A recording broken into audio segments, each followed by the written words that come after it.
Hello dear sisters and brothers of my YouTube family.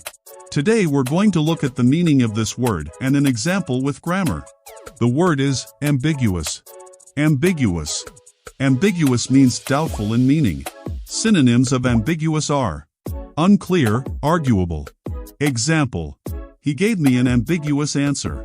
He gave me an ambiguous answer. Here ambiguous is an adjective.